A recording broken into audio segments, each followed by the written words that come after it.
ಸ್ನೇಹಿತರೆ ಎಲ್ರಿಗೂ ನಮಸ್ಕಾರ. ಈ ಒಂದು ಕರ್ನಾಟಕ ಗ್ರಾಮೀಣ ಬ್ಯಾಂಕ್ ಅಲ್ಲಿ ನಿಮ್ಗೆ ಈ ಒಂದು ಕೃಷಿ ಅಂದ್ರೆ ರೈತರನ್ನ ಒಂದು ಬೆಂಬಲಿಸೋದಕ್ಕೋಸ್ಕರ ನಿಮ್ಗೆ ಸಾಲಗಳನ್ನ ಕೊಡ್ತಾರೆ. ಅಂದ್ರೆ ಒಂದು ಕಡಿಮೆ ಬಡ್ಡಿ ದರದಲ್ಲಿ ಒಂದು 3 ಸ್ಕೀಮ್ಗಳಲ್ಲಿ ನಿಮ್ಗೆ ಸಾಲಗಳನ್ನ ಕೊಡ್ತಾರೆ. ಅಂದ್ರೆ ಒಂದು 3 ಯೋಜನೆಗಳಲ್ಲಿ ನಿಮ್ಗೆ ಸಾಲಗಳನ್ನ ಕೊಡ್ತಾರೆ ಈ ಒಂದು ಕರ್ನಾಟಕ ಗ್ರಾಮೀಣ ಬ್ಯಾಂಕ್ ಅಲ್ಲಿ. ಅದ್ ಯಾವ್ದ್ಯಾವ್ದು ಅನ್ನೋದಾದ್ರೆ ಕಿಸಾನ್ ಕ್ರೆಡಿಟ್ ಕಾರ್ಡ್ ಯೋಜನೆಯಲ್ಲಿ ನಿಮ್ಗೆ ಸಾಲನ ಕೊಡ್ತಾರೆ. ಅದೇ ರೀತಿಯಾಗಿ ಶ್ರೇಯಸ್ ಕೃಷಿ ಸಾಲ ಇದರಲ್ಲೂ ಕೂಡ ನಿಮ್ಗೆ ಸಾಲನ ಕೊಡ್ತಾರೆ. ಅದೇ ರೀತಿಯಾಗಿ ಕೃಷಿ ಚಿನ್ನದ ಸಾಲ ಇದರಲ್ಲೂ ಕೂಡ ನಿಮ್ಗೆ ಸಾಲ ಸಿಗುವಂತದ್ದು. ಈಗ ಮೊದಲನೇದಾಗಿ ಕಿಸಾನ್ ಕ್ರೆಡಿಟ್ ಕಾರ್ಡ್ ಒಂದು ಯೋಜನೆಯಲ್ಲಿ ಯಾವ ರೀತಿಯಾಗಿ ಸಾಲ ತಗೋಬಹುದು ಅನ್ನೋದಾದ್ರೆ, ಬೆಳೆ ಕೃಷಿ ಕೊಯ್ಲಿನ ನಂತರದ ಮಾರುಕಟ್ಟೆ ವೆಚ್ಚಗಳು ಮತ್ತು ಬಳಕೆ ಅಗತ್ಯಗಳಿಗಾಗಿ ಅಲ್ಪಾವಧಿಯ ಸಾಲವನ್ನು ಒದಗಿಸುತ್ತದೆ. ಸಾಲದ ಮಿತಿಯನ್ನು ಹಣಕಾಸಿನ ಪ್ರಮಾಣ, ಕೃಷಿ ಪ್ರದೇಶ ಮತ್ತು ಇತರ ಅಂಶಗಳ ಆಧಾರದ ಮೇಲೆ ನಿರ್ಣಯಿಸಲಾಗಿರುತ್ತದೆ. ಅಂದ್ರೆ ನಿಮ್ಗೆ ಗೊತ್ತಿರ್ಬೋದು, ಈ ಒಂದು ಕೃಷಿ ಬೆಳೆ ಕೊಯ್ಲಿನ ನಂತರದ ಒಂದು ಮಾರುಕಟ್ಟೆ ವೆಚ್ಚಗಳು ಈ ರೀತಿಯಾಗಿ ನಿಮ್ಗೆ ಸಾಲ ಸಿಗುವಂತದ್ದು.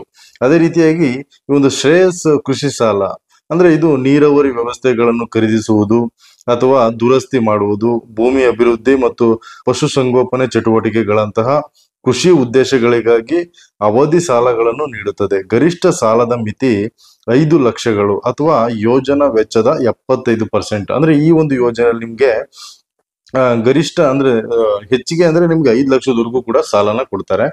ಅಥವಾ ನೀವು ಇದು ಏನು ವೆಚ್ಚ ಬರುತ್ತೆ ಅದಕ್ಕೆ 75% ವರೆಗೂ ಕೂಡ ಸಾಲನ ಕೊಡ್ತಾರೆ. ಅಂದ್ರೆ 25% ನೀವು ಹಾಕಿದ್ರೆ 75% ಸಾಲನ ಈ ಒಂದು ಏನು ಕರ್ನಾಟಕ ಗ್ರಾಮೀಣ ಬ್ಯಾಂಕ್ ಇಂದ ನೀವು ತಗೋಬಹುದು. ಅದೇ ರೀತಿಯಾಗಿ ಕೃಷಿ ಚಿನ್ನದ ಸಾಲ ಇದು ಯಾವ ರೀತಿಯಾಗಿ ಅನ್ನೋದಾದ್ರೆ, ಕೃಷಿ ಉದ್ದೇಶಗಳಿಗಾಗಿ ಚಿನ್ನದ ಆಭರಣಗಳ ಮೇಲೆ ಸಾಲವನ್ನು ಒದಗಿಸುತ್ತದೆ.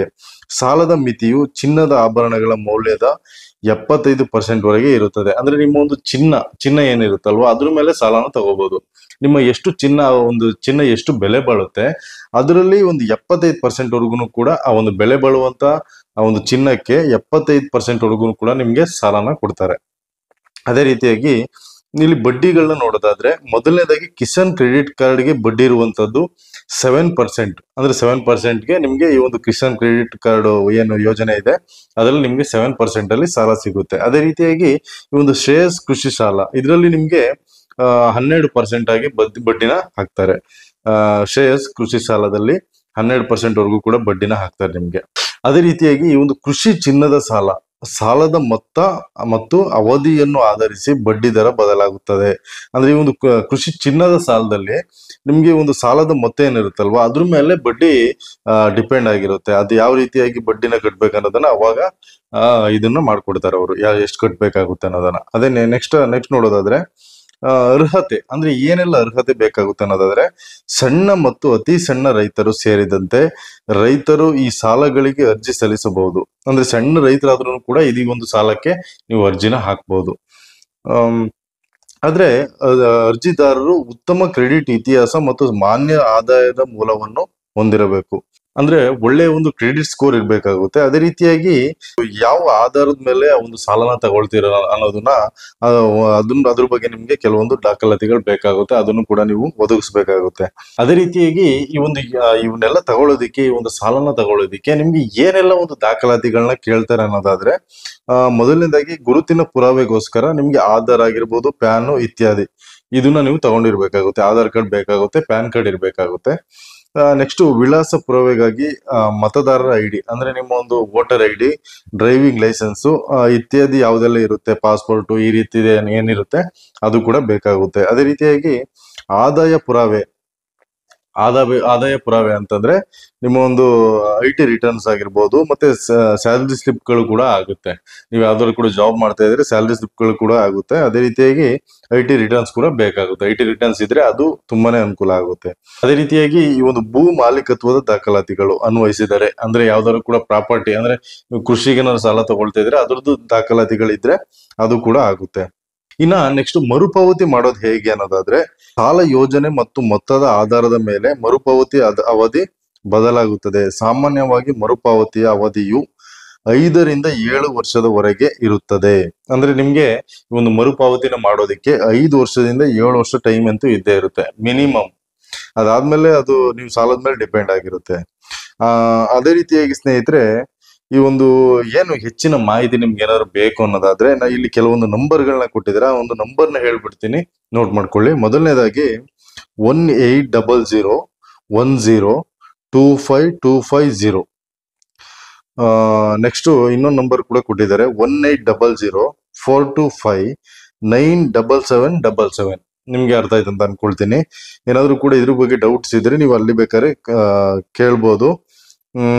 ಓಕೆ ಸ್ನೇಹಿತರೆ, ಈ ಒಂದು ವಿಡಿಯೋ ಇಷ್ಟ ಆಗಿತ್ತು ಅಂದ್ರೆ ನಿಮ್ಗೆ ಗೊತ್ತಿರ್ಬೋದು, ಈ ಒಂದು ಏನು ಮೈಕ್ರೋ ಫೈನಾನ್ಸ್ಗಳು ಮತ್ತೆ ಈ ಒಂದು ಪ್ರೈವೇಟ್ ಫೈನಾನ್ಸ್ಗಳಲ್ಲಿ ನೀವೇನಾದ್ರು ಲೋನ್ ತಗೊಂಡ್ರೆ ನಿಮ್ಗೆ ಅದನ್ನು ಕಟ್ಟೋದಿಕ್ ಸಾಧ್ಯನೇ ಆಗೋದಿಲ್ಲ. ಆ ರೀತಿಯಾಗಿ ಅವರು ಬಡ್ಡಿನ ಹಾಕ್ತಾರೆ.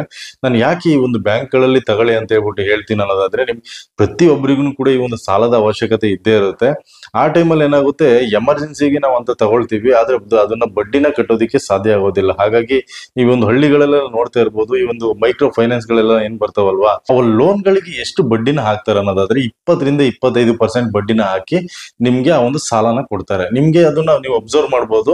ತುಂಬಾ ಒಂದು ನೀವು ಕ್ಯಾಲ್ಕುಲೇಟ್ ಮಾಡಿದಂತ ಸಂದರ್ಭದಲ್ಲಿ 25-30% ನೀವು ಬಡ್ಡಿನ ಕಟ್ತಾ ಇರ್ತೀರಾ. ಬಟ್ ನಿಮ್ಗೆ ಗೊತ್ತಾಗಿರೋದಿಲ್ಲ, ಯಾಕಂದ್ರೆ ವಾರ ಅಥವಾ ತಿಂಗಳಲ್ಲಿ ಕಟ್ಟೋದ್ರಿಂದ ನಿಮ್ಗೆ ಅದು ಗೊತ್ತಾಗೋದಿಲ್ಲ. ಹಾಗಾಗಿ 25-30% ತನಕ ಈ ಒಂದು ಬಡ್ಡಿ ತಗೊಳ್ಳೋದ್ರ ಬದಲು ಈ ಒಂದು ಬ್ಯಾಂಕ್ ಗಳಲ್ಲಿ ಲೋನ್ ನ ತಗೊಳ್ಳಿ. ಮತ್ತೆ ಈ ಒಂದು ಮೈಕ್ರೋ ಫೈನಾನ್ಸ್ ಗಳಲ್ಲಿ ನಿಮ್ಗೆ ಲೋನ್ ಕೊಡ್ತಾರಲ್ವಾ, ಅವರು ಕೂಡ ಈ ಒಂದು ಬ್ಯಾಂಕ್ ಅಲ್ಲಿ ಲೋನ್ ನ ತಗೊಳ್ತಾರೆ. ಇದು ನಿಮ್ಗೆ ವಿಚಾರ ಗೊತ್ತಿದೆ ಗೊತ್ತಿಲ್ಲ ನನಗೆ ಗೊತ್ತಿಲ್ಲ. ಬಟ್ ಅವ್ರು ಏನ್ ಮಾಡ್ತಾರೆ ಅಂತಂದ್ರೆ, ಕಡಿಮೆ ಬಡ್ಡಿಯಲ್ಲಿ ಅವರು ಬ್ಯಾಂಕ್ ಅಲ್ಲಿ ಲೋನ್ಗಳನ್ನ ತಗೊಳ್ತಾರೆ. ಇವಾಗ ಒಂದು 10% ಬ್ಯಾಂಕ್ ಅಲ್ಲಿ ಲೋನ್ಗಳನ್ನ ತಗೊಂಡು ಅದನ್ನ ನಿಮ್ಗೆ 20-25%ಗೆ ನಿಮ್ಗೆ ಕೊಡ್ತಾರೆ ಸ್ನೇಹಿತರೆ. ಇನ್ನು 10% ಲಾಭ ಅವ್ರಿಗೆ ಉಳಿಯುತ್ತೆ. ನೀವು ಅರ್ಥ ಮಾಡ್ಕೊಳ್ಳಿ ದಯವಿಟ್ಟು ಕೂಡ. ಅವರು 10% ಕಡಿಮೆ ಒಂದು ಬಡ್ಡಿ ದರದಲ್ಲಿ ಬ್ಯಾಂಕ್ ಇಂದ ಲೋನ್ ನ ತಗೊಳ್ತಾರೆ. ಅದರಲ್ಲಿ ಅದನ್ನ ನಿಮ್ಗೆ 20-25% ವರ್ಗುನು ಕೂಡ ನಿಮ್ಗೆ ಬಡ್ಡಿನ ಕೊಡ್ತಾರೆ. ಬಡ್ಡಿಗೆ ಒಂದು ಸಾಲಗಳನ್ನ ಕೊಡ್ತಾರೆ. ಅವಾಗ ಏನಾಯ್ತು, 10% ಅವ್ರು ಇಟ್ಕೊಳ್ತಾರೆ. ಇನ್ನು ಉಳಿದಿರುವಂತ ಒಂದು ಏನು 10% ಬ್ಯಾಂಕ್ ಅಲ್ಲಿ ತಗೊಂಡಿರ್ತಾರೆ ಆ ಒಂದು ಬ್ಯಾಂಕಿಗೆ ಕಟ್ತಾರೆ, ಅಷ್ಟೇನೆ. ಇಲ್ಲಿ ಏನು ನಡೀತಾ ಇರೋದಂತಲ್ಲ, ಇದೊಂದು ದಂಧೆ ರೀತಿಯಲ್ಲಿದೆ. ಇದಕ್ಕೆ ಯಾರು ಕೂಡ ಬೀಳ್ಬಾರ್ದು ಅನ್ನೋ ಒಂದು ಕಾರಣದಿಂದ ನಾನು ಈ ಒಂದು ವಿಡಿಯೋನ ಮಾಡ್ತಾ ಇದ್ದೀನಿ. ಅದು ಕೂಡ ಈ ಒಂದು ಬ್ಯಾಂಕ್ ಲೋನ್ ಬಗ್ಗೆ ಬಿಟ್ರೆ ನಾನು ಯಾವ್ದು ಬೇರೆ ಮಾಡಿಲ್ಲ. ಈ ಎಲ್ಲರಿಗೂ ಕೂಡ ಈ ಒಂದು ಸಮಸ್ಯೆಗಳು ಇದ್ದೇ ಇರುತ್ತೆ. ಈ ಒಂದು ಲೋನ್ಗಳಾಗಿರ್ಬೋದು, ಈ ಒಂದು ಸಾಲ ತಗೊಳ್ಳೋದು ಎಲ್ರಿಗೂ ಕೂಡ ಅನಿವಾರ್ಯತೆ ಇದ್ದೇ ಇರುತ್ತೆ. ಆದ್ರೆ ನಾವು ಎಲ್ಲಿ ತಗೋಬೇಕು ಅಲ್ಲೇ ತಗೋಬೇಕಾಗುತ್ತೆ ಸ್ನೇಹಿತರೆ. ನಮ್ಗೇನೆ ಎಮರ್ಜೆನ್ಸಿ ಇದೆ ಅಂತ ಹೇಳ್ಬಿಟ್ಟು ನಾವು ಹೋಗ್ಬಿಟ್ಟು ಎಷ್ಟೋ % ಬಡ್ಡಿಗೆ ನಾವು ತಗೊಳ್ತೀವಿ, ಆದ್ರೆ ಅದನ್ನ ಕಟ್ಟೋಕ್ ಆಗೋದಿಲ್ಲ. ಅಷ್ಟು ಒಂದು ಟಾರ್ಚರ್ನ ಕೊಡ್ತಾ ಇರ್ತಾರೆ. ನಿಮ್ಗೆ ಗೊತ್ತಿರ್ಬೋದು, ಹಳ್ಳಿ ಕಡೆಯಲ್ಲಂತೂ ತುಂಬಾನೇ ಟಾರ್ಚರ್ ಕೊಡ್ತಾರೆ. ಇವಾಗಂತೂ ನಿಮ್ಗೆ ಗೊತ್ತಿರ್ಬೋದು, ಒಬ್ಬ ದೊಡ್ಡ ವ್ಯಕ್ತಿನೇ ಒಂದು ದೊಡ್ಡ ಹಗರಣ ಮಾಡಿ ಅದೆಲ್ಲಾ ಕಡೆ ಸೋಷಿಯಲ್ ಮೀಡಿಯಾಗಳೆಲ್ಲ ಓಡಾಡ್ತಾ ಇದೆ. ಬಟ್ ಅವ್ರ ಹೆಸರುಗಳನ್ನ ನಾವು ಹೇಳೋದಕ್ಕೆ ಹೋಗೋದಿಲ್ಲ. ಓಕೆ, ದಯವಿಟ್ಟು ಕೂಡ ಅರ್ಥ ಮಾಡ್ಕೊಳ್ಳಿ. ನೀವು ಬ್ಯಾಂಕ್ ಅಲ್ಲಿ ಏನಾದ್ರು ಕೂಡ ಲೋನ್ಗಳೇನಾದ್ರು ಸಿಗೋಂತ ಚಾನ್ಸಸ್ ಇದ್ರೆ ನೀವು ಆದಷ್ಟು ಕೂಡ ಬ್ಯಾಂಕ್ ಅಲ್ಲೇ ತಗೊಳ್ಳಿ ಅಂತ ನಾನು ಹೇಳಲಿಕ್ಕೆ ಇಷ್ಟಪಡ್ತೀನಿ. ಓಕೆ ಸ್ನೇಹಿತರೆ, ಈ ಒಂದು ವಿಡಿಯೋ ನಿಮ್ಗೆ ಇಷ್ಟ ಆಯ್ತು ಅಂತ ಅನ್ಕೊಳ್ತೀನಿ. ದಯವಿಟ್ಟು ಕೂಡ ಇಷ್ಟ ಆದ್ರೆ ನಮ್ಮ ಒಂದು ಚಾನಲ್ಗೆ ಸಬ್ಸ್ಕ್ರೈಬ್ ಮಾಡ್ಕೊಳ್ಳಿ ಸ್ನೇಹಿತರೆ. ಇದೇ ರೀತಿಯಾದ ಒಂದು ಹೊಸ ವಿಡಿಯೋಗಳನ್ನ ನಾವು ಮಾಡ್ತಾ ಇರ್ತೀವಿ. ಮತ್ತೆ ಒಳ್ಳೆ ರೀತಿಯಾದ ಒಂದು ಕಂಟೆಂಟ್ಗಳನ್ನ, ಅಂದ್ರೆ ಈ ಒಂದು ದಾಖಲಾತಿಗಳ ಬಗ್ಗೆ ಆಗಿರ್ಬೋದು, ಕೃಷಿಗೆ ಸಂಬಂಧಪಟ್ಟಂತ ವಿಚಾರಗಳಾಗಿರ್ಬೋದು, ಇದ್ರ ಬಗ್ಗೆ ನಾವು ಯಾವಾಗ್ಲೂ ಕೂಡ ವಿಡಿಯೋನ ಮಾಡ್ತಾ ಇರ್ತೀವಿ.